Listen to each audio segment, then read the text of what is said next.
Assalamualaikum, saya Muhammad Ahmad Fitri dan Ana. Kumpulan kami akan membentangkan tentang pendidikan adat besar di Malaysia. Pengenalan adat besar. Adat besar merupakan kebiasaan cara hidup yang diamalkan oleh atau masyarakat di mana secara nyatanya menggambarkan corak budaya para pengamal. Masyarakat luar akan mengukur dan menilai kebudayaan sesuatu masyarakat atau bangsa melalui adat besar bangsa yang mengamalkannya. Adat diwarisi secara turun-temurun bagi mengekalkan tradisi suatu kaum. Assalamualaikum, nama saya Ahmad Izri Syahbian Syamuddin. Saya akan membentangkan tentang ciri-ciri adat resam di Malaysia. Mula-mula, harmonia komuniti. Adat resam di Malaysia sangat menekankan keharmonian di dalam sesebuah komuniti. Ini dengan menjaga hubungan baik di antara keluarga dan jiran-jiran dan mengelakkan berlakunya kesalahfahaman dan perbalahan. Nombor dua, penghormatan kepada generasi terdahulu.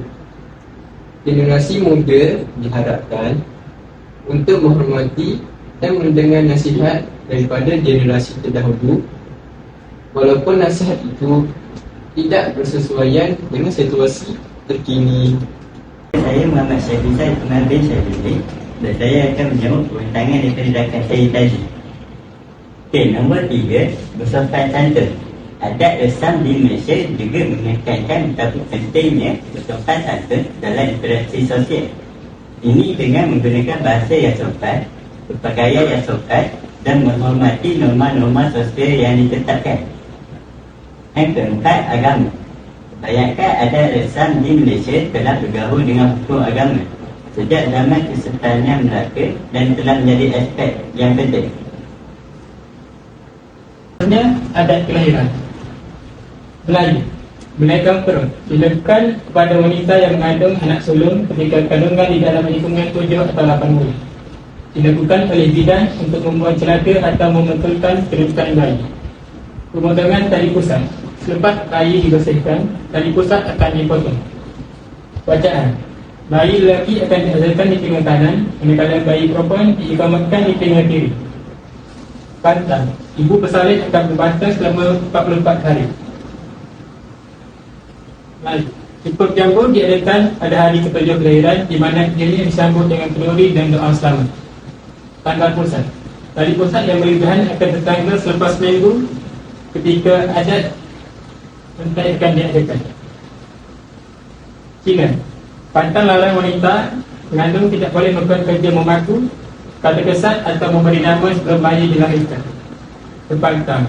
Ibu bersalin akan berbantal selama 40 hari dan tidak dibenarkan mandi air sejuk. Kenduri. Diadakan setelah bayi berusia sebulan.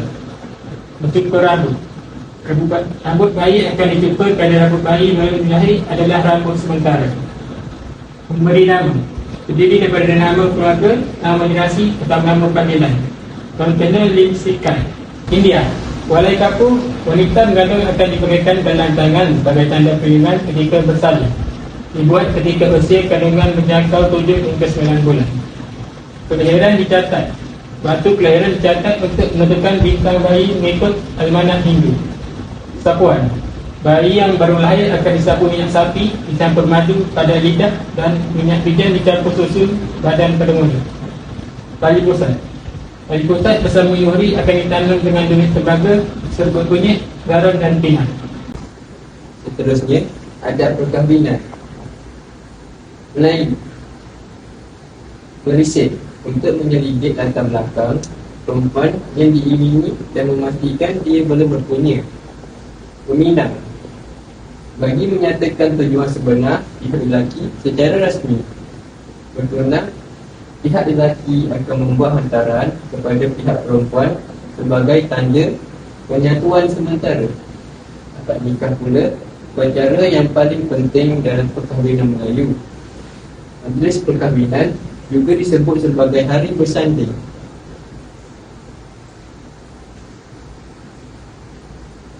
Cina.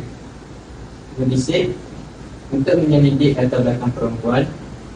Menginang muda dihantar wakil untuk ke rumah pihak wanita untuk berbincang perkara berkaitan perkahwinan. Keenam, dilakukan berdasarkan kalender Cina untuk mencari keserasian berdasarkan bintang kelahiran. Majlis perkahwinan pula diadakan mengikut tempoh pertunangan. Pemuncak upacara ini adalah jamuan makan besar-besaran di sebelah malam.